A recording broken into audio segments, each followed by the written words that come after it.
రాను రాను జీవితం ఇరుకైపోతుంది. ఎంత ఇరుకు అంటే ఇదిగో ఈ అపార్ట్మెంట్లో జీవించే జనం బతుకంతా. ఏం చేస్తాం, తప్పదు. మన తర్వాతి తరాలన్నీ ఇక ఎరక్కపోయి పుట్టాము, ఇరుక్కుపోయాము అని పాడుకోవాల్సిందేనేమో. లేకపోతే ఏమిటి ఈ అరాచకం?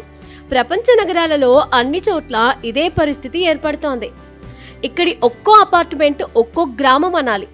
వేలాది మంది రాసుకు పూసుకొని తిరక్క తప్పదు. కదం తొక్కుతున్న జనంతో భూమి ఖాళీ అయిపోయింది. ఇక బతుకంతా ఏ ఆకాశంలోనో లేకపోతే గాలిలోనో ఎండిపోతోంది. లేకపోతే ఈ నిర్మాణాలు ఏమిటి చెప్పండి?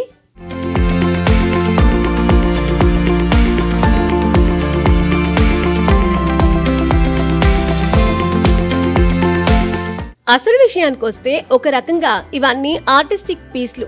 వీటిని ఇలా చేసిన ఒక మహానుభావుడు ఉన్నాడు. ఆ విషయమే ఇప్పుడు చూస్తున్నాం. ఈ ప్రపంచం ఎదుర్కొంటున్న గృహ సంక్షోభానికి ఈ భారీ అపార్ట్మెంట్లు ఎంతో కాలంగా చిహ్నాలుగా నిలుస్తున్నాయి. ఇరుకైన అపార్ట్మెంట్ జీవితానికి అలవాటు పడి వీటిలో వేల కుటుంబాలు జీవిస్తున్నాయి. అయితే ఈ భవనాల్లోనే ఎన్నో అందమైన విషయాలను చూశారు మైకేల్ వోల్ఫ్ అనే ఫోటోగ్రాఫర్. వాస్తవ జీవితాలకు దూరం పోకుండానే వాటిని తన కెమెరా కళ్ళతో మిగతా వారికి చూపించారు.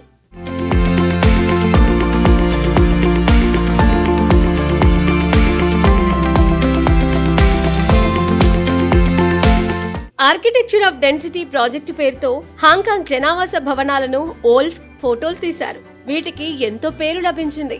ఈ ఫోటోగ్రాఫర్ ఓల్ఫ్ బాల్యం, యవ్వనం కెనడా, జర్మనీ, అమెరికాల్లో గడిచింది. స్టెర్న్ అనే మ్యాగజైన్ లో పనిచేసేందుకు ఆయన హాంకాంగ్ కు వచ్చారు. అప్పటి నుంచి హాంకాంగ్ లోని జనావాస భవనాల ఫోటోలు తీయడం మొదలెట్టారు. ఆ తర్వాత అదే ఆర్కిటెక్చర్ ఆఫ్ డెన్సిటీ ప్రాజెక్ట్ గా మారింది. వోల్ఫ్ తీసిన ఫోటోలోని లోతైన అర్థాన్ని తెలుసుకునేందుకు చూసేవారికి కాస్త సమయం పడుతుంది. నిశితంగా పరిశీలిస్తే జనాల జీవితాలు వాటిలో కనిపిస్తాయి. బాల్కనీలో వేలాడే టవల్, కాస్త తెరిచి ఉన్న కిటికీ, ఆరేసిన టీషర్ట్ ఏదో చెబుతూ ఉంటాయి.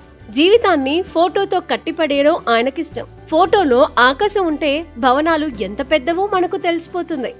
ఇంకా మాయ చేయడానికి ఏమీ లేదు. ఏవీ లేకుండా చిత్రాన్ని క్రాప్ చేసి భవనం గురించి చెప్పకుండా ఆయన వదిలేస్తారు. ఓ పత్రికను సృష్టిస్తున్నా అని ఆయన అంటారు వీటిని చూపిస్తూ. కొన్నిసార్లు నగర జీవనంలోని అంశాలను వోల్ఫ్ అతి దగ్గరగా చూపించే ప్రయత్నం చేశారు. ఆయన తీసిన మై ఫేవరెట్ థింగ్ ఫోటోల సిరీస్ లాంటిదే. మొత్తానికి తన ప్రతిభతో గొప్ప సందేశాన్ని కూడా ఇచ్చాడు ఈ ఫోటోగ్రాఫర్.